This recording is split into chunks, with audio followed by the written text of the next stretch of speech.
Welcome to the Sons of Mjolnir podcast. The Sons of... what? This isn't your Sons of Macaroni, yeah! The Sons of Mjolnir?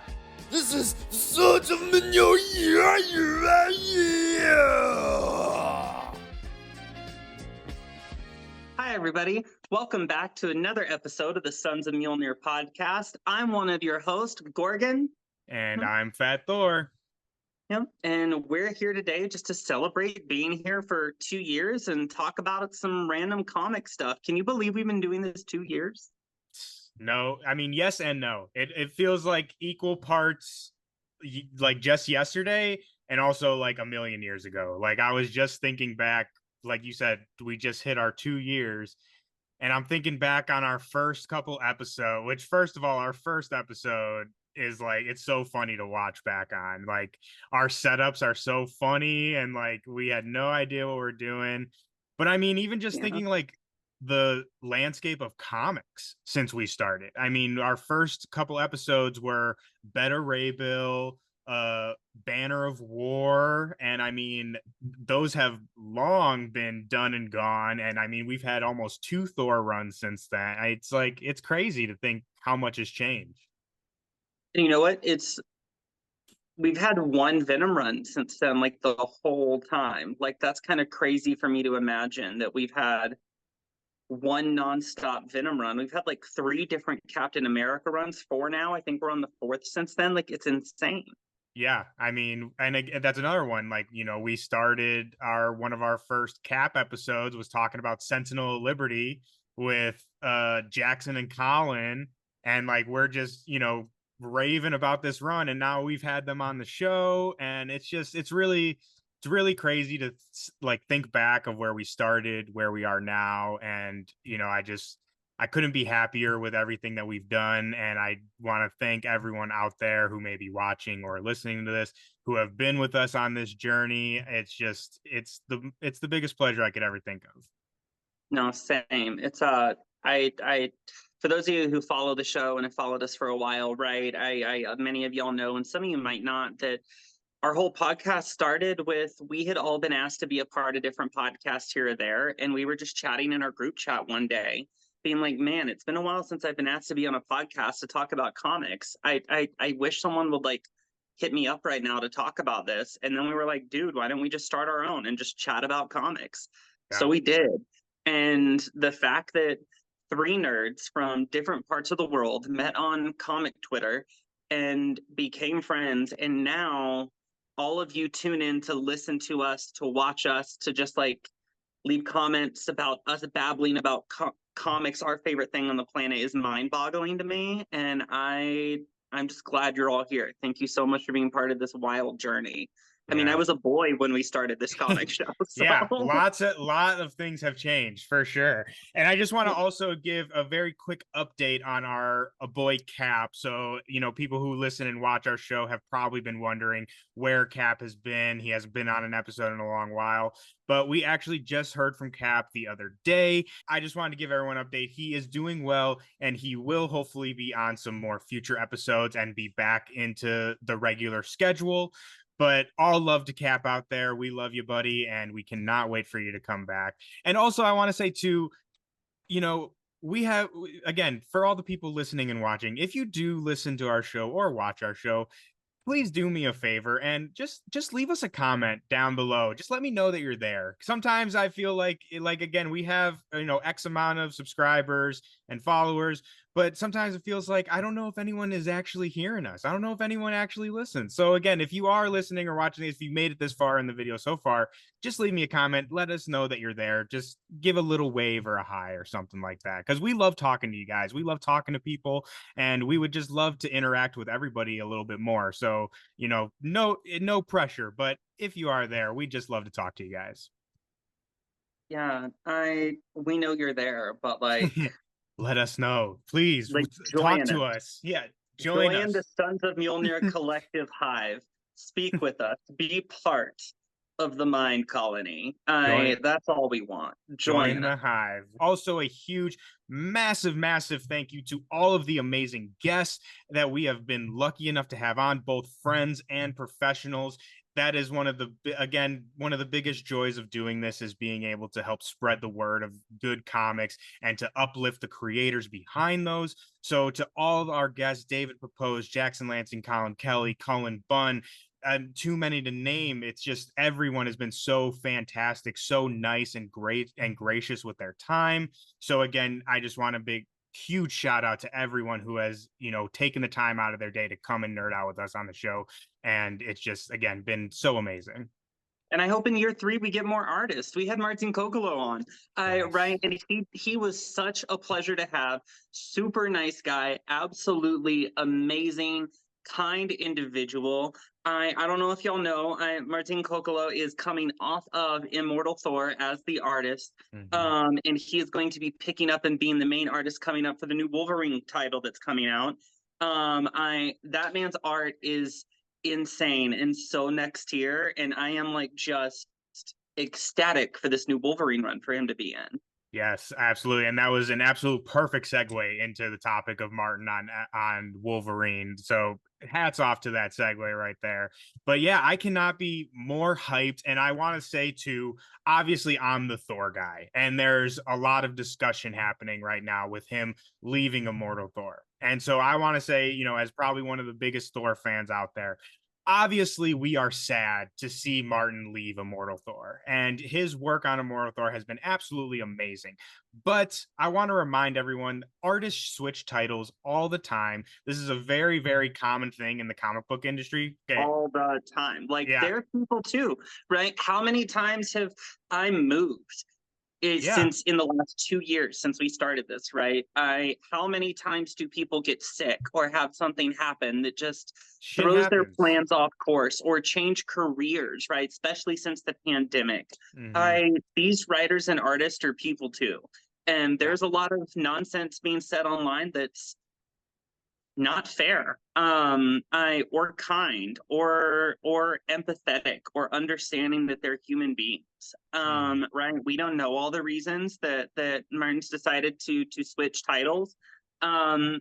But it was just a pleasure to have him on Immortal Thor while he was on Immortal Thor. Yeah. And it's going to be a pleasure to read Wolverine and see his art on Wolverine while he's on Wolverine. And it's going to be a pleasure to see whoever picks up the art for Immortal Thor carry on with it, right? These people are human beings, and they create these stories for us as other human beings. Be kind out there. Yeah. And I mean, Thor will be fine. I promise you all, like, Thor will be just fine. I He's know immortal. He's gonna be fine. Again, I'm probably the biggest proponent of Martin on Immortal Thor and the biggest fan of him being on Immortal Thor. So yeah, again, I understand more than anybody out there. But again, Thor will be fine. And if you truly are a fan of Martin's work, you should be excited for this next adventure and this next step in his career. And just because he's not on your favorite title doesn't mean he's not still a great artist. So again, Martin on Wolverine is just going to be absolutely fantastic. I cannot be more excited. And I'm also excited to see who picks up Immortal Thor. And I also want to say, whoever it is, please, let's give that person the grace and the love that we showed Martin and welcome them with open arms into the Immortal Corps. I don't want to see any kind of salt going around of, oh, well, it's not as good as Martin. Again, Martin's fantastic. It'll be hard to hit that bar for anybody. But again, let's be a little empathetic. Let's welcome this new artist with open arms. That's what we're all about. That's what the Immortal Corps is about. And I couldn't be more excited. You just hit a great one that I want to ask you as a Thor person. Who would you love to see pick up the art? Because I have ideas in my head of who I'd like to see, but who would you like to see? I gotta look. I know exactly who it is. I just don't have the name on the top of my head. I have you go while I look. I have 3 hits for this. And I'm gonna let y'all guess what order these are for me. Because I got a wild card in here in my 3 just to throw y'all for a loop. Iban Coelho. Oh my god. I just feel like that would be insane. With symbiote stuff for years, that would just be tasty. Tyler Kirkman. Okay. I feel like Tyler Kirkman could do some crazy nonsense with it. And my third, Brian Hitch. Now that's a thought right there. Explain yourself. Explain yourself. Go deeper in this. Sorry, I'm looking up Tyler Kirk right now. If it looks like I'm not paying attention. Brian Hitch on Symbiotes was doing amazing. I think we've talked on this before. I think Brian Hitch got way too much hate from the symbiote community on Hitch's artwork because it's naturally very fluid, right? And I think Hitch on Ultimates really just showed off how much people actually do like Hitch's artwork. Right? Like, and so for me, Hitch is the wild card of my three. I like that though. It would be polarizing to some people, but I'm here for it. Like, let's shake it up a little bit.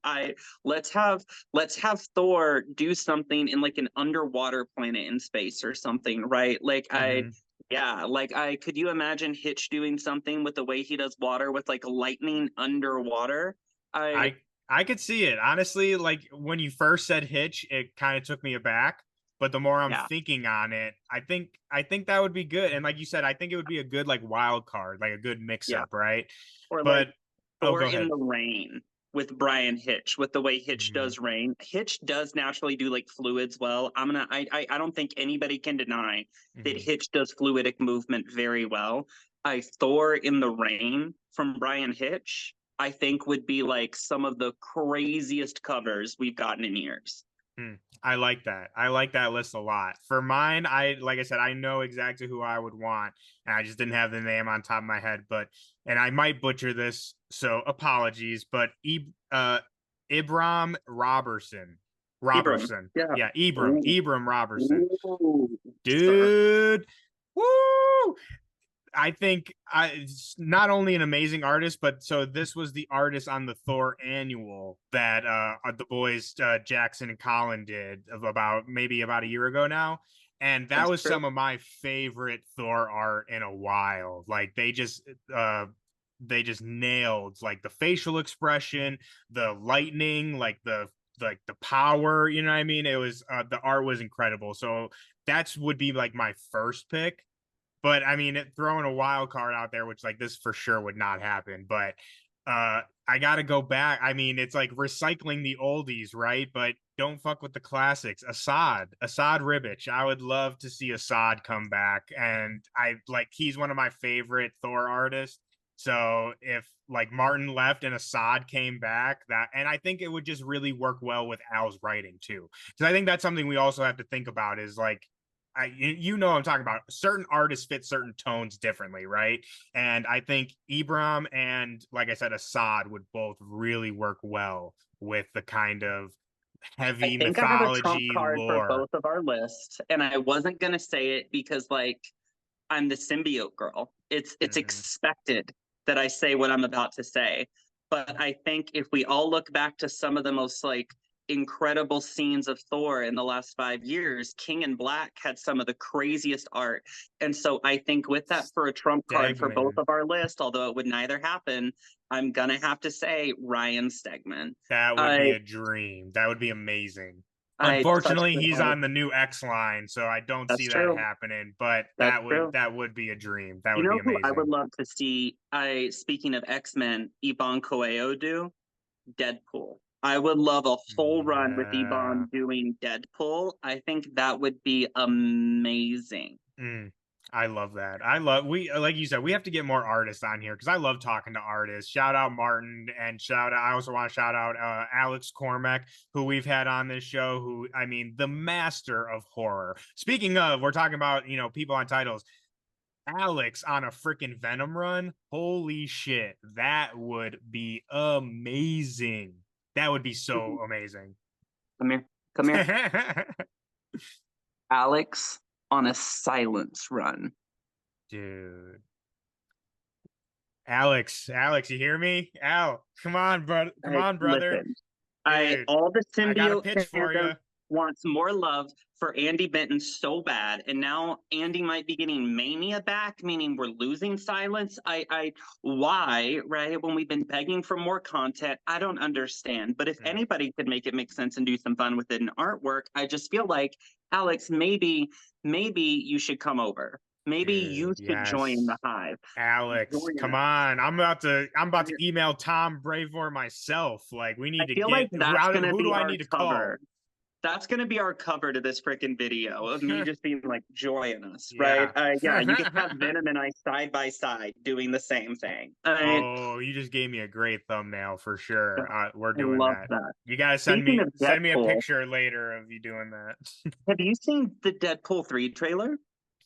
Yes. So again, killing it today with the segues. Killing it. I do that. I do that all the time. You people are always surprised. Deadpool. Yes. Take it away, Gorgon. Again, people are sick of hearing from me. They hear me talk too much. Deadpool looks so wonderful with this. Deadpool is the breach of Fox Studios joining into X-Men or into Marvel, right? Fully slap that integration, make it canon, the whole kit and caboodle, right? And we all called it when we guessed originally, right? That it's got to be some form of incursion, right? Timelines crossing over to bring Deadpool in, and maybe it'll be like Deadpool kills the Marvel universe, but like instead it's Deadpool kills the Fox verse or whatever. And so far it seems like we're all right. The TVA appears in the trailer, so there's obviously an incursion with it all. Like they're interviewing Deadpool. Deadpool's like, fuck it, I got this. Coming over. They are bringing back Hugh Jackman, which everybody's wild about. I am still on the fence because I think Logan was the best ending that character could have ever hoped for. It's a multiverse. And I think bringing him back from it is a little nonsense. It's a multiverse, though. We don't got to touch Logan. That still is its own thing. God, I am so tired of the multiverse. Can you see my eyes getting stuck in the back of my head? They're wider than Venom's. Hey. Like I said, it's the multiverse, baby. Anything is possible. And you said, I want to also shout out. I haven't watched this back yet, but I really want to because I feel it's like hard to remember. But I feel like we called a lot of this shit. Like now that we have a trailer, like we definitely called that. So definitely go check out our previous episode talking about Deadpool 3. And also I would say go check out our interview with Cullen Bunn, who we talked Deadpool 3 with, and specifically about Deadpool kills the Marvel Universe. So if you want to go hear about the rumors and kind of Cullen Bunn's take on all that, go check out that episode. I will be linking both of those below. But Cullen Bunn. Dude, Deadpool is it's going to be so great. Cassandra Nova, bad as fuck. She's going to be so great. I can't wait to see what they do with her. And again, Hugh being back is just like, it's icing on the cake. We feel differently about the Logan thing. Like I said, in my mind, that can just be its own thing. This is just a new, like a side adventure in my mind. But it's just like, again, I'm just happy we get Deadpool and Wolverine on screen together in their classic costumes. Like that's enough for me. I love the costume. It's getting hate online for like, first off for having the mask, then removing the mask, and then having the shoulder pads, then removing the shoulder pads. I think people need to remember Logan literally goes through like a million different costumes in comic history, regularly shreds his own costumes and tears parts off to make him more comfortable in combat. Mm-hmm. Logan gets the hell beat out of him regularly and gets his costume shredded, right? Like if we're going to be honest, right, one of the biggest expenses that Xavier's freaking credit card probably goes for is buying new costumes for Logan, right? Yeah. Let's just be realistic about this for 5 seconds. Like, I think people can calm down, right? The costume looks amazing. There's all kinds of different characters we know coming back for this. There's all kinds of rumored people that like people won't comment on yet. Like, did you hear the rumor? I'm sure this is going to surprise no one about me. I am loving the rumor out there that Taylor Swift might be appearing as Dazzler. Yeah, that's been a long thing. I think ever since she was Deadpool for Halloween, like years ago, people are like, oh, Yeah. Dazzler. So like Because she's that's best friends totally with a thing. Lively, right? They go to freaking concerts and football games and stuff together. They do holidays together. She's referenced Ryan. She's borrowed the names of Ryan and Blake's kids for multiple of her songs out there. We know her and Ryan are friends too with it.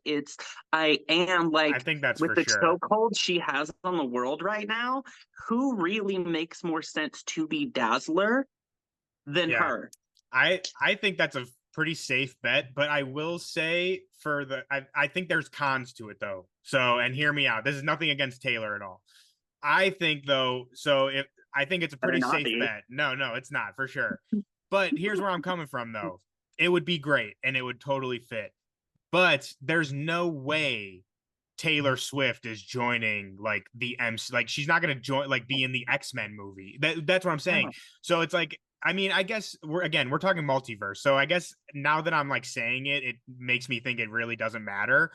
But it's like that kind of eliminates Dazzler playing a bigger role in future X-Men movies because like, oh well, that was Taylor Swift as a cameo. But like I said, as I'm saying this, it's reminding me this is a multiverse and we can have another, another Dazzler, no fucking problem. So I think that's for sure. And I will say too, this is just very quickly for the main Dazzler in the MCU, if we do get there, I would really enjoy if it was a person of color being Dazzler, because a lot of people out there don't know that the original Dazzler was actually a black woman and was based off of Grace Jones. So I think it would be really cool to have a person of color be Dazzler, which is another not slight at Taylor, but it's just like I would like to see that. So Janelle Monáe has recently been in talks. That's the newest news with Marvel about a potential role. And Janelle Monáe as Dazzler. She's a singer, right? Like correct. Incredible. Yes. So talented. That's as who a I want. Songwriter. Janelle Monáe. That's who I want as Dazzler. That would be perfect. Like that would absolutely be perfect. Oh, it's, some people are like, oh, Janelle Monáe might make an incredible Storm. And I agree. She could give off the look of Storm. Totally. I think Dazzler fits her better. I think Dazzler for her would be such an homage to how Dazzler was originally created, right? It would be cool if because of Taylor being friends in them, it's a cameo from one universe and Deadpool just like plugs her and being like, ugh, looks nothing like the original. And just moves on into the main MCU. And then we have Janelle Monáe, and then later he makes a reference about, oh, this one looks so much better. And people would be like, huh, what is he talking about? And he'd be like, don't worry about it, and just keeps on going. Also want to talk about, which is again something that we have, if again we're talking to our 2-year anniversary, we talked all about previous episodes. If anyone out there has been watching and listening to us, we have been telling you guys since the inception of this show, X-Men run this shit. X-Men run things. Like the MCU has tainted everyone's view. Don't get me wrong. I love the Avengers. I love all of our characters in the MCU.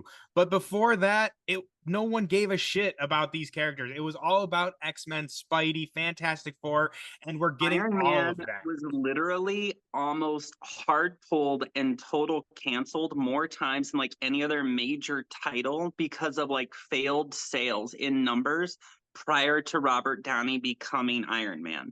Right? The character's been completely rewrote to match what he does. Like the MCU did amazing things, but the Avengers don't run this bitch. No, X-Men. And now we are finally, Gorgon, we have finally made it. We, again, 2 years now, we have been talking about, just wait. Everyone complaining about where's the mutants? Where's the mutants? Just wait. Well, people, wake up, open your eyes, because we are here.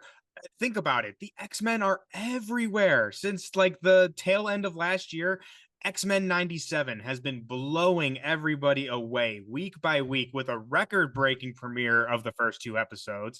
And again, we have Deadpool 3 is coming with all sorts of X-Men characters. We had the tail end of the post-credit scene of the Marvels with Monica seemingly being stuck in some sort of X-Men universe. So again, it's like, we're no longer waiting for it. We are here, people. Like the X-Men are here, and I'm just loving to see everyone being as excited as we are. Knowing like how important the X-Men are. It's just so great to see that come back, and like just for people talking about Storm and Jean Grey, and it's so great. Symbiote Mama just had a thought. Hmm. If you could have one, you get only one. Okay, you don't get two, you don't get an if, there's no clauses. One. One character from any previous X-Men movie, an actor combo that gets to come into the mainline MCU to reprise their role, who's not dead by the end of Deadpool 3. Who you choosing? I have a You don't have to fantastic one. explain why. You can I have just a great one, and I have a great explanation for it too. But my question before I answer this: can they be a different character? no.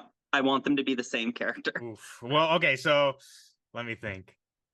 Okay, so I got one, and I'll say the one that I thought of originally because it's just I think it's really good. I really want Omar Sy to be. I want him to be in the MCU regardless. So Omar Sy, if anyone out there doesn't know, is the main actor in the show Lupin on Netflix, and he was also Bishop in Days of Future Past. Very quickly, like Bishop is not in that movie. He's like in the first like 10 minutes, but that was Omar Sy. I just think he is such an amazing actor, and I would love for him to be in the MCU. And while I don't really necessarily see him as Bishop, that's why I asked if we could change the character, because I don't necessarily see him as Bishop. But I mean, screw it. Like, he's such a great actor. If he has to be Bishop, I'll take him as Bishop Who just would to you have have him. be? Just humor me. Who would you have him be? Oh, I don't know, man. I don't know. Like I said, he's such a great actor. I feel like he could do a lot of things. I just, again, Bishop, it wouldn't be top on my list, but he could do it. But for one being the same character, though, I'm gonna go Colossus from the Deadpool movies. Does that count? I know that's more recent, but I mean, it counts. It's still Ryan Reynolds, but it counts. I think that the Colossus in the Deadpool is great. Like the comedic timing, I love him. So that would be my number one. Because I mean, we already have Hugh back, and it's like I don't, no shade to anybody else, but like the lady who played Jean Grey, I don't really care. Wouldn't really care for her back. What's his nuts that plays Cyclops could really give a shit of. Holly Berry Storm would be fun, but not like a whole movie. You know what I mean? Like a cameo would be fun. If she made a cameo in Deadpool 3 and then got plugged, I'd be fine with that. Yeah, like it would be fun, but I wouldn't want to see like her come back for a whole movie. Honestly, the one I did big one, but again, it's just like I don't even think that'd be possible. But McClellan, Magneto, right? It's like that's like the easiest one. Like, oh, we are so close. So I want Michael Fassbender to reprise as Magneto. Oh, that's a fantastic one too. Michael Fassbender. I would not be mad if he was like our main MCU Magneto. I really feel like of all the Fox movies, the two characters they never screwed up on casting was Magneto and Charles Xavier. I feel like they nailed that, right? Bryan Singer, terrible human, right, did irreparable damage to the public perception of X-Men. Whatever. But like, man, if Fox didn't absolutely nail it with the casting for Magneto and Charles Xavier all the way around both times. Snapped. And it's like so crazy because it's like, again, McClellan is so it's kind of like Gandalf, like his Gandalf, you know what I mean? It's like he is Magneto. So the way like Fassbender was able to even break that perception in my mind, even for those few movies that he was in, I think is a testament to how well he did in that role. You can find side by sides of like him walking and McKellen's walking, and it's like Fassbender mirrored his cadence, his movements, he probably did to become him. And it's one of my favorite scenes with him. Of course I love when he's killing Nazis in Argentina. I could have a whole movie about that alone and just like inject that into my veins, right? But like when he's walking with his hat on and the glasses and he's just spinning the metal balls, I was just like, that is so Ian McKellen Magneto coded, right? It's like seeing him early on mirror who he would become, and I just ate that shit up so hard. Yeah, I love it, which I don't know who I would want as Magneto. I know a lot of people want I'm again gonna butcher this name, but Esposito, whatever, the guy from Fallout, Wow. Giancarlo Esposito. Yes, thank you. Thank you so much. I know a lot of people want him as Magneto, but also he has been confirmed to have taken a role in the MCU. This actually just broke like a week ago, so this is very recent news. So he is in the MCU, but I don't want to shatter anyone's dreams. I don't think it's Magneto. I really think it's don't. Magneto. I don't like it would be cool, but I don't think it is, and I really, as amazing of an actor as he is, like we were talking about how like I don't think Omar is, you know, right for Bishop, even though he's a great actor. I don't think that's the right person for Magneto. And that's not a diss to him or the, you know, his ability, or I think there's someone out there who could fit the bill, right? Of like what we're looking for. And I don't know who that is, but I think they're gonna snap with it. I just had a crazy idea for Giancarlo. Okay, I need you to me. bear with me and not freak out. William Stryker. Oh, dude. Yes. Oh, yeah. That would be perfect. And I think it would work too, like whether they go with the military striker that we know like from the X movies, or I think he would even do better if they went the original route of Stryker, where he's like the evangelical like TV preacher. I think he would eat that up even more than the military stuff, which I think he would do great in either. But wow, that's a shout right there. I love that casting so much. I love that. And speaking of amazing casting, this is a perfect segue to our next topic of conversation, which also goes back to like we were talking about the X-Men. Like X-Men run this shit, and who else is running it right beside them? The Fantastic Four. We have again been talking about this for years at this point. I have been on record many times saying, fuck Tony Stark. No one gives a shit about him. It's about Fantastic Four, X-Men, all that shit. And again, so not only are we having this resurgence of the X-Men, we are having a resurgence of the Fantastic Four as well. And we have an absolutely stacked cast of people joining this movie. So they officially announced the cast on Valentine's Day. And fast forward from then, we have gotten a few other additions to that. And so the cast as it stands currently, we have Vanessa Kirby as Susan Storm, Pedro Pascal as Reed Richards, Ebon Moss-Bachrach as Ben Grimm, and Joseph Quinn as Johnny Storm. Now, before we get into some of the other casting that has just been announced within the last couple of days, Gorgon, I want to talk to you really quickly about this main cast. What do you think about this? Our main Fantastic Four family. Listen, Vanessa Kirby, solid. I could not have hit better. I am going to be melting over this like white woman right on screen in the theater. I call me Antox Comics because I'm gonna have a thing for the shiny blonde woman, right? And just melting in the theater. However, I do feel like this casting is illegal. Because it's so damn good. Yeah, I don't think it's fair. I think this casting's kind of criminal because, as we all know, I am like #1 Reed Richards hater. I would say, how do you feel now? I mean, how can you hate Pedro though? Like, come on now. This has to sway you a little bit. No haters. It's because I'm dead, right? But they cast Pedro Pascal, the internet's daddy. One of the few men who's clearly wrote by a woman, to be Reed Richards. It's kind of unfair because how am I supposed to hate Reed Richards when I'm swooning over the man in theaters? What better casting could we have hoped for? It is so good. It is illegal. A caster for most of the Marvel movies. Give her a raise. She does not miss, dude. Think about like the cast that we've had in the MCU, like even besides this, like she freaking nails these characters. And again, this cast is absolutely amazing. Ebon Moss from The Bear as Ben Grimm, I think is fantastic. That is going to be absolutely amazing. And I also do want to shout out Joseph Quinn as well, because when he was announced, a lot of people had a lot of shit to say, which I completely did not understand. And actually, one of my tweets about this made it into like an article talking about the casting. I mean, not like, flexing, but just saying like, people were like really talking about this, and a lot of people were like, oh, he doesn't have the charisma to play Johnny Storm. I don't see, like, he's not handsome enough, which is like such a weird take to have, I think.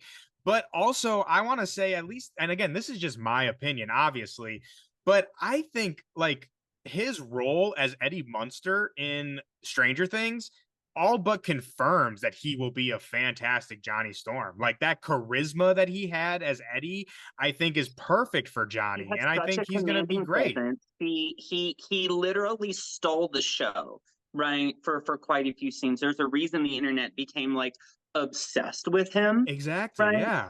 I yeah, no, gee, we need somebody to have the charisma of a bisexual fuckboy, given powers to like light himself and the world on fire.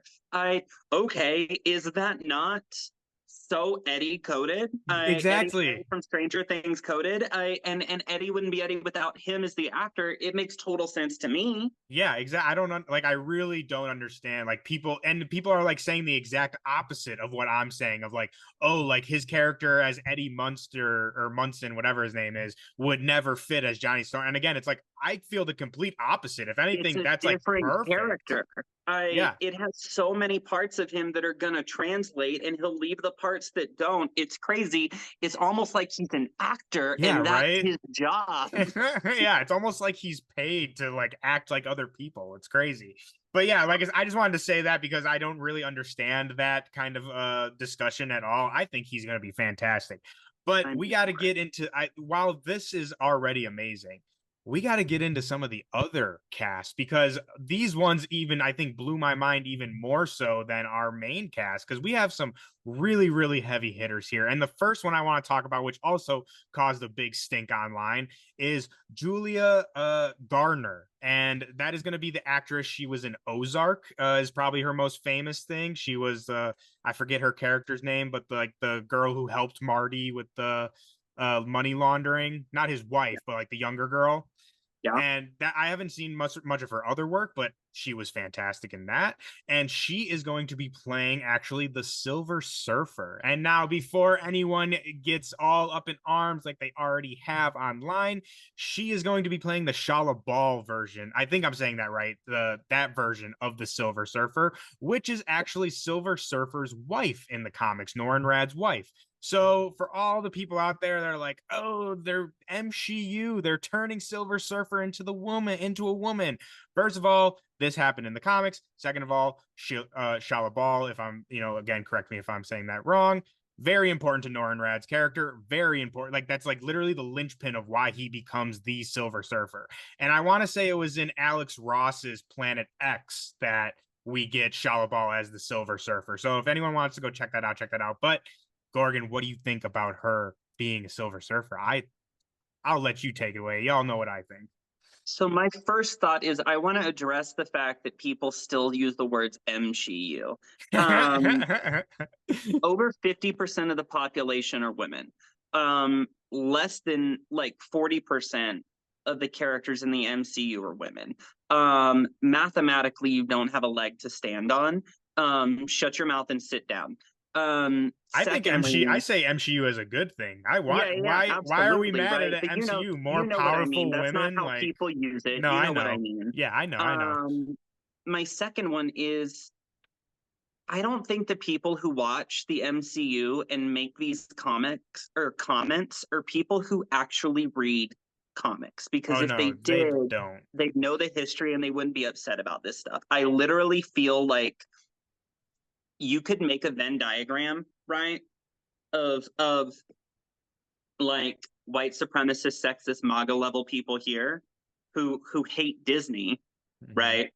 And of over here being one of people who have never read comics at all, and it's in the same circle. People who say MCU every time a woman's cast, and it's just a fucking circle in the middle. Say, right? Yeah, it's not. There's no graph. It's just one circle. So anytime someone says that, I'm just like, you're saying a lot about yourself right now that I feel I can logically infer maybe you would do better if you close your mouth.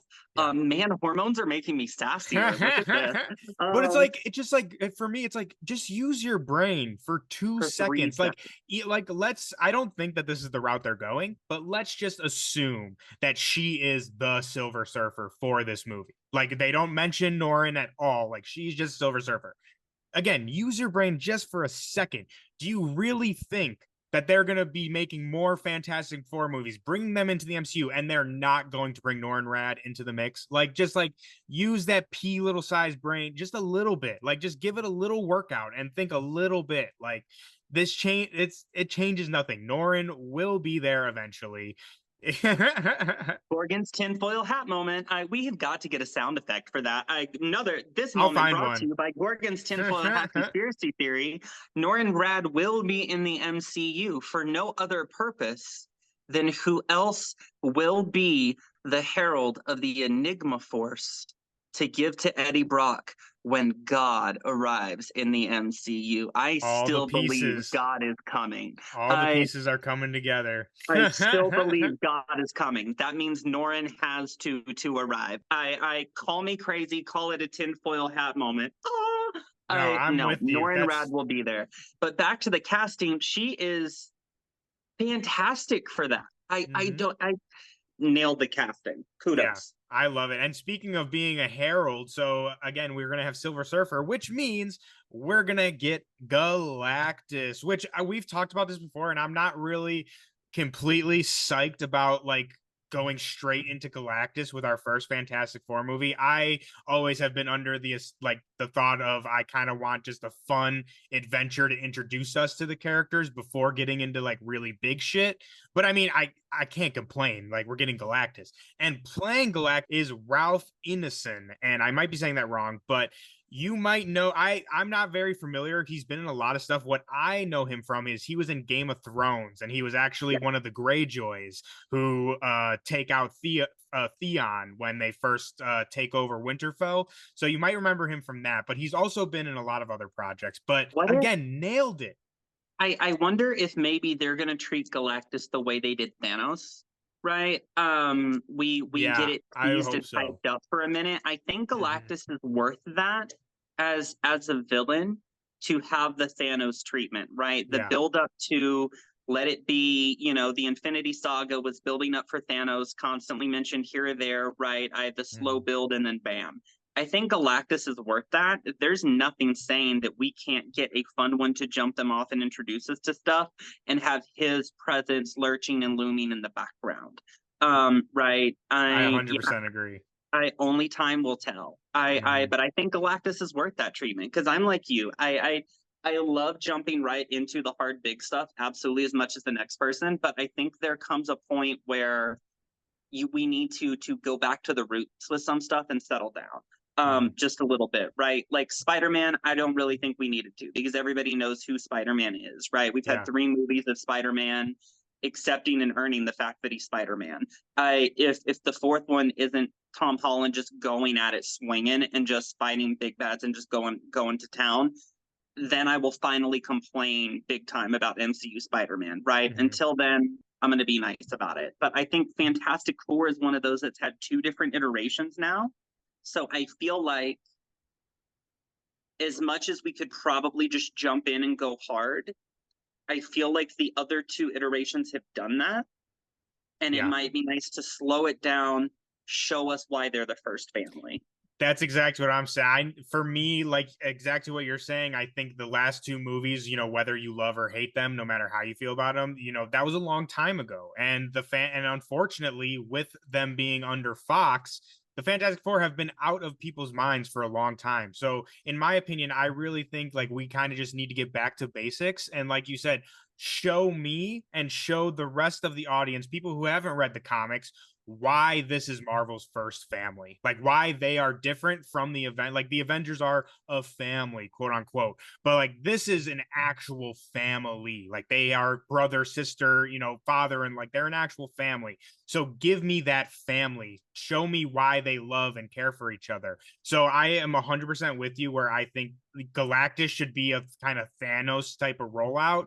And there's no way we can do Galactus as one and done. But I want to say about Ralph Ineson being cast as Galactus, not only is it perfect, right? But have you heard this dude's voice? Oh my God. Like he can throw the boom. Dude, oh my God. Like his voice is amazing. And just he thinking that that is what Galactus may sound like. It's like, again, that sells it for me. Just he could just voice Galactus, and I think that would be amazing. So I could not be more excited about that casting. I love it. I think it's incredible. I just had a light bulb moment. I saw the light bulb go off. Okay. So White Vision. Yes. Everybody's imagining to come back in Armor Wars. Mm-hmm. Makes sense. However, given how big and important, I think you can see where I'm going with this, Reed Richards is with technology and the things he's done with artificial intelligence and being a direct competition with Stark Tech and like the things it created and constantly fixing things from the government's back end, which White Vision is arguably the culmination of the government's back end things they created and Stark's thrown into one. Mm-hmm. What if we got White Vision referenced in Fantastic Four, or even to make a cameo? I could see that. I could definitely see that, especially if Galactus is coming. Like that's like what the movie has dealt with. I guarantee White Vision kind of knows something about that. Not like he's like in on it, but like he's a smart android, right? So I think you're on the money with that. And I've been waiting for White Vision to pop up somewhere because he for sure, I mean, he's doing something out there, right? And that brings up a really great point, though, that I do want to talk about but we'll get through these next two casts, and then I want to talk about, again, tinfoil hat time. I want to, theorize where the hell they're at in this movie. But before that, we got two more amazing casts that were also just announced. We got John Malkovich in a to-be-determined role. No name yet for his character, but amazing get. Like, holy shit, that's going to be fantastic. And on top of that, we also got Paul Walter Hauser, who people may not know who that is, but he's been in a lot of stuff. Something that I know him from recently was Blackbird on Apple TV, where he was starring alongside buddy who played Elton John, whatever his name is. But he was amazing in that show, Blackbird. I mean, he plays a really disgusting, like, a serial killer character, but I mean, he played that role hauntingly. Like, I was thinking about his performance after watching. I was like, it was one of those where I watched it, I was like, who is this guy, right? Like, it was like that good. So he has also been cast in this movie, again, to be determined role. And I have some thoughts, especially for Paul Walter Hauser, of who he could be playing. But Gorgon, I want to get your thoughts before this. So John Malkovich and Paul Walter Hauser, do you have any, again, tinfoil hat, do you have any theories of who they could be playing in this? I'm going to have to think on that because I didn't see that in the announced list, those two names, right? Granted, like I've been going crazy lately, reading all kinds of stuff to catch up, but So what do you think about just the announcement of them joining the cast? What do you think about that just in general then? Solid. They're both incredible actors. Amy don't miss, right? She could end all war single-handedly. And save ammo cost. She would be the most efficient soldier in battle because she does not miss.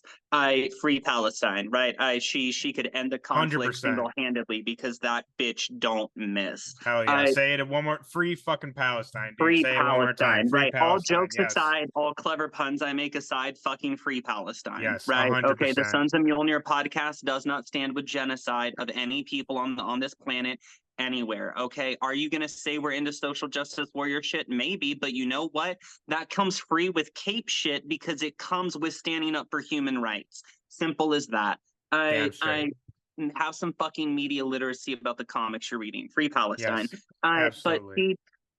fucking, and man, they're both incredible actors. I could sit here and think for days about who I'd like them to be. I never imagined both of them popping into the MCU inside of the Fantastic Four franchise, right? I know that the big one everybody's going to jump to is who's going to be Victor Von Doom. I still don't think Victor's been cast. I was just about to say, I think Malkovich would be an amazing Doom. I don't think that's who he's playing, but like I'm looking at his picture right now and just like thinking of the stuff I've seen him in, he would kill as Doom. Like, especially if they went like I don't know, they could make him like Reed's old professor or something, like the age gap kind of thing.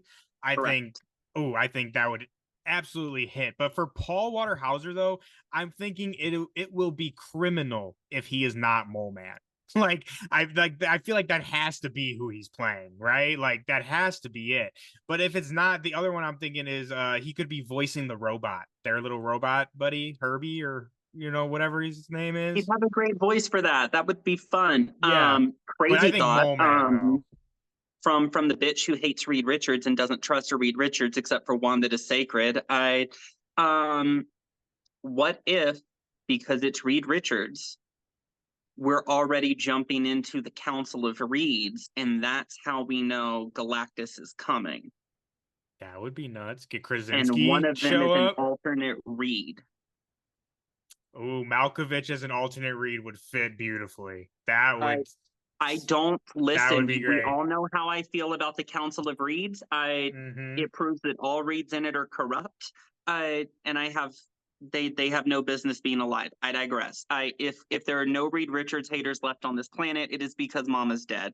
But one of them being an alternate Reed Richards to be like the messenger that you need to join us. We need to prepare. Galactus is coming. I love that. I think that would be absolutely fantastic. And like I said, I think Malkovich would be perfect for an alternate version of Reed. Like an older, battle-worn, war-torn, right? Like Galactus has like destroyed a planet in the way of eating the others, right? Or something, and there he is. That would I think that would be fantastic. And whether or not he's a Reed or not, I think it would be really cool if he was some sort of, like you said, like the warning of Galactus. Like he's, whatever his character is like warning of what's going on with Galactus. You get what I mean? Like he could be like, I don't want to say Norrin Rad, but you get like a survivor of Galactus's destruction.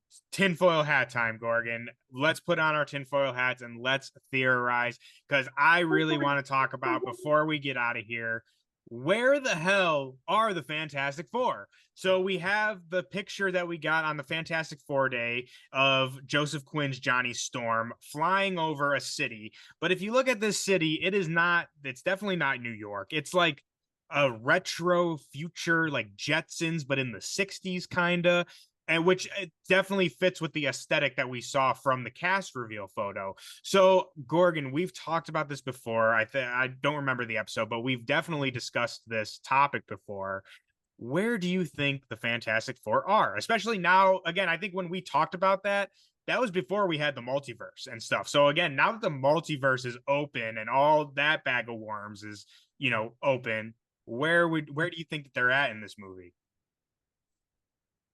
Where or when do I think they are at? Both. That's what I'm saying, is like where, when, how do you think that they're fitting into the MCU? Okay, so if they're on Earth, I do not think they are now. Right. I think they are either in a alternate past where Richards and them helped the government create this better utopia situation. Right, and life was golden. Or they are in the future and not on Earth. I could be entirely wrong. I just don't feel like it would have been hard for a city like that to have been created to be flourishing and have them there in their uniforms as we've seen them, right? So they're very, like, that's how they run around, meaning the public knows who they are, and it never once be on any of the Avengers' radar. I never got mentioned by Coulson, never got mentioned by freaking Fury, nobody. And plus, I want to say that the public didn't even know about superheroes in the MCU until Thor, the first Thor movie, when he comes down. Let's have a crazy theory, since we're doing conspiracy theory tinfoil hat moment. The Skrull ship that's able to create like alternate fake spaces you can roam in, like Fury was doing with the beaches. Yeah, with like their mind, the thing that they did with Carol. Yeah. that our government's known of the scrolls a lot longer than we ever imagined, right? What if I what if they existed back in the day? They helped the government deal with some scroll level shenanigans. They've been on a hidden scroll US government outpost somewhere doing stuff for a hot minute on this planet or in the ship or whatever. And have been MIA from all this stuff on Earth because of where they've been at or when they've been at.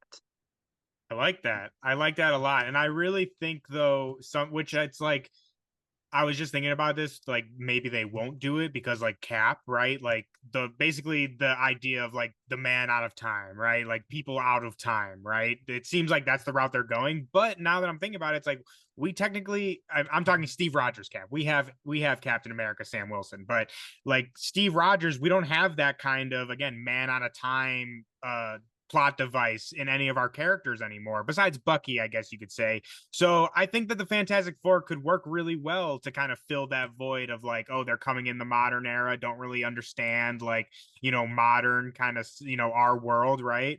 One of my favorite theories that I've always loved, and we've talked about this before, is that they are like they got trapped in like the quantum realm or something like that, and like they were heroes in the 60s with the original Avengers. So like Hank Pym, I keep wanting to say Tony Stark, but Tony Stark's dad, whatever the hell his name is, and all, like they were active, and Janet Van Dyne, and like they were all part of the early Shield and all that, but they got lost on some kind of scientific, because again, I think a lot of people that don't read the comics might not know, at the end of the day, the Fantastic Four are scientists and they're explorers. Like, yes, they fight, villains and they're superheroes, but really they are scientists and explorers first and foremost. So again, like they went on some kind of scientific exploration and they got lost. And that's why we've never heard of them, because again, this was early Shield days, probably kind of more on the hush hush. People didn't know about Ant-Man, right? And he was, running around doing shit. So that's one of the theories I've always really loved, and I would love to see that play out. And like they like at the end of Fantastic Four, they like come back to like our main unit. They're like, "Oh, where's Hank?" or something like that, right?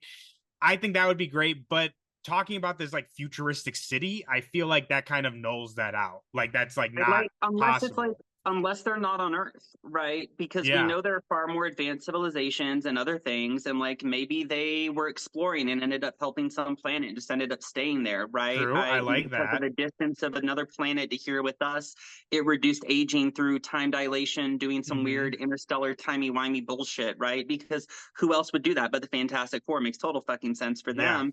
And then that would still give like the people out of time element, right? Because not that they're out of time, but because they're coming from a place with like future techs because they're smarter. And so like it would kind of explain when they're back all the weird nonsense with that family of, oh yeah, that you guys don't have that. I can fix that. And Reed Richards just in like 5 seconds make something, and then bam, everybody's life is more convenient. He's like, can't believe y'all never had that. We're so used to it. Yeah, I like that a lot. But I think if like I was in Vegas, right, and I'm betting, I think the most realistic situation that we're probably gonna get is that it is just a multiverse, and that they're, in Earth 5872, whatever the hell that is, and on that Earth it is the 60s, like it just 1965 or whatever, and they're like the only superheroes in. If you guys are watching this on YouTube, I want you guys to go down in the comments and I want you to place your bets for us. Okay, you have 2 choices, right? It is either different universe, as Thor believes, or it is on a different planet, as like I said, I want to believe yours for sure. I'm just saying this is like knowing how, I watch a lot of movies, right? I watch a lot of MCU movies too. Knowing how they do things and like, kind of seeing how they've played the multiverse thus far, I feel like that's the most likely. But again, I hope I'm wrong. I would love for it to be, like you said, another planet, something like that.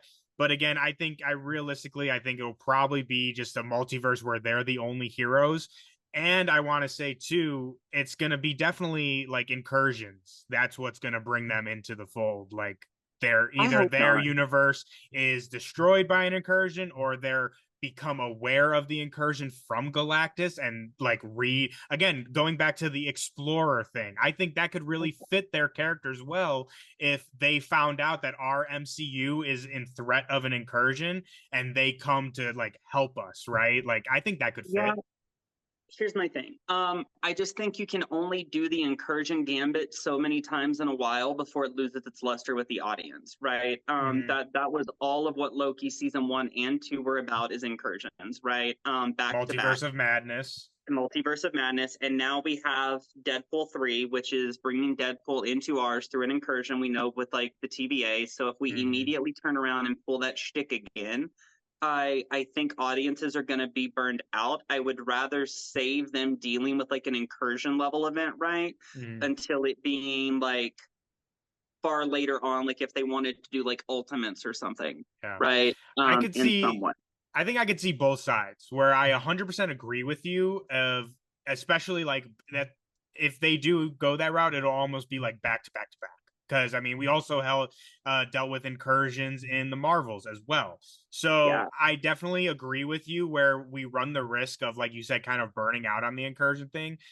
But on the flip side of that, I will say I think it could work to set like we know Secret Wars is coming. Like that's no secret, right? No pun intended. It's no secret that Secret Wars is coming. And It's all pun intended on this show. Don't let him lie to you. but so we know that's going to be a major thing of like that's a major part of that story. So I could see it working in the sense of like we get the incursion in Multiverse of Madness, right? That kind of introduces audiences to the like what this is, the idea. And then they kind of hammer it with the Marvels and Loki of like, yeah, this shit is really bad.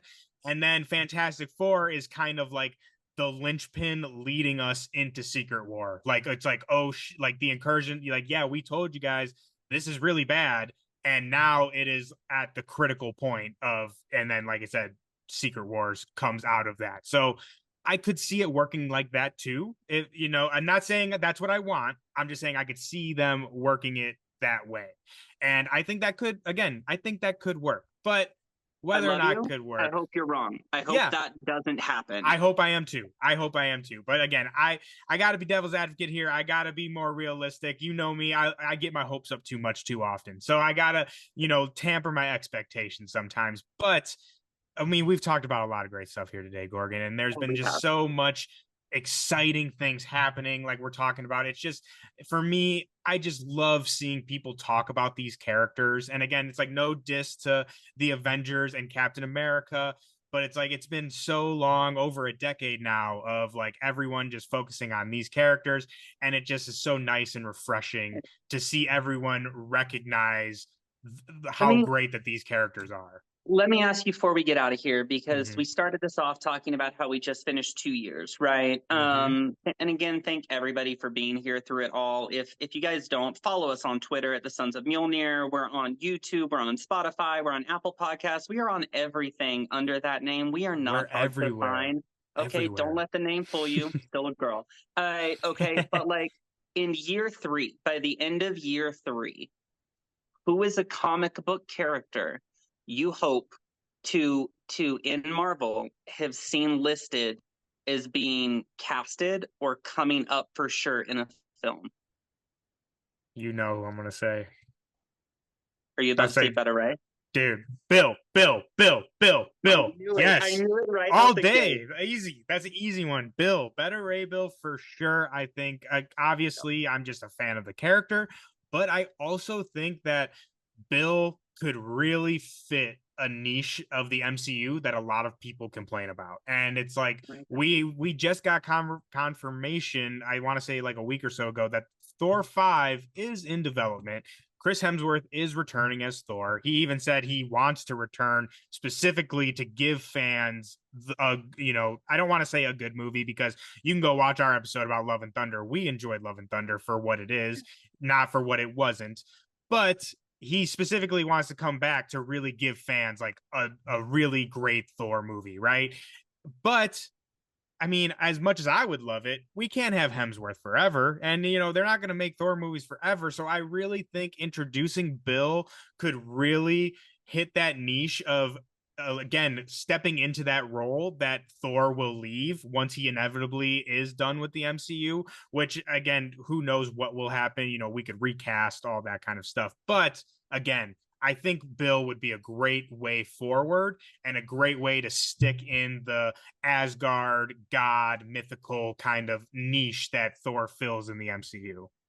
I agree. That was going to be the first one that I was going to say out of my mouth that I hope. But since you beat me to that, if y'all know we love Better Ray on this show. If y'all follow me on Twitter for a long time, y'all know I got it bad. Jessica Drew, Spider-Woman. Who'd you say? I said Scuttlebutt. I do have a thing for that shit turned robot, let me tell you. Daniel Warren Johnson, you had no business drawing her like that. But thank you so much for doing it. Jessica Drew, Spider-Woman. I think we've had so many incredible people casted to where we're like, oh hey, that seems like it. We've had so many one-off lines that from Carol that seem like it could be referencing Jessica, right? I think it's time. I think it's time to give Jessica Drew her flowers, to show that not all spider people were bitten, some were made, right? Let's double down on Hydra's not gone. Hydra's still been doing shady shadow shit. Let's double down that Hydra's never gone, right? You cut off one head, two more appears. Let's show just how much of a powerhouse that woman is. People can complain about She-Hulk all they want, but I think She-Hulk showed that the woman who's kind of a mess but has it all together, right, or is like trying to, is still an excellent thing we love in modern day, particularly as millennials, right, as the largest demographic watching these currently. And who better to embody that than the character whose nickname is literally just the mess. Yeah, I mean, we have Wendigo, we have, obviously, Hydra has been in the MCU since the beginning. But the pieces are there. So again, it's there. Like, and again, I think going back to what I was talking about with Thor, like we got to think of where is the move forward, right? And again, if you're asking me, Tom Holland will play Spider-Man until he's like 60 years old, and that is completely fine with me. But realistically, like that's not going to happen. And we've already had 3 Spider movies. We know we're getting a 4th, but again, let's look past that. Where do we go past that? And I really think the logical place to go is introducing more Spider people like Miles Morales and Jessica Drew. And I think Jessica Drew would be a fantastic person to not only, again, kind of fill that Spider niche that will inevitably be left open eventually, and also deepen the lore of Spider-Man. And I think it also could allow the MCU to kind of siphon off some of that popularity of the Spider-Verse, which, you know, not in a bad way, but again, the Spider-Verse did such a great job of opening up people's ideas of what the Spider-Verse is and the possibility of, you know, the different spider people. So I think introducing that would be a smart move. It's a hard hype train because they have to keep the momentum and deliver on it fast, or else it's going to be a problem, which means if they want to deliver on it in time, and it'd be too long for them at this point to try to put a movie together quick with it, that they're going to have to find a way to do it and like slow burn taper it off in a way audiences love. And I think Jessica Drew would be a great idea for that. So our picks that we'd like to see by this time next year being announced that they're coming or cast are Better Ray Bill and Jessica Drew. I know we've asked you guys to leave us lots of comments down in the comments today, so I'm not going to ask you to do that. What I am going to ask you to do is to follow us on Twitter at the Sons of Mjolnir podcast, and I would like you to turn on those notifications, and when this video comes out, I would like you to share it and tell us who you would like to see upcoming in the MCU a year from now being casted, and saying this is who's going to be coming out. Let us know on that. Thank you guys for being here. We've had a great 2 years with y'all. We're looking forward to an incredible 3rd year. We have tons more content coming out soon for you guys. Too much. Yeah, too much content. I stay posted, stay informed. Follow us on all of our social medias. We're not hard to find. drink your water, eat your vitamins, get some sunshine. We hope you have an amazing, wonderful day. Brother Thor, do you have anything else? The last thing I want to say before we get out of here, I just want to echo what you said and just thank you everyone who watches. If you made it this long in the video, again, thank you so much. And also head on over to bcwsupplies.com and use code Sons of Mjolnir to get 10% off your bags, boards, boxes, anything you need to collect. We have you covered. Once again, that code is Sons of Mjolnir. And please, if you enjoyed this episode, I know we're giving you guys a lot of homework today, but please consider giving us a like and subscribe. It really, really helps us out. And just thank you all for watching. We love you all. We hope you stay hydrated. We hope your stacks are fat. And we will see you all next time. It's been wonderful.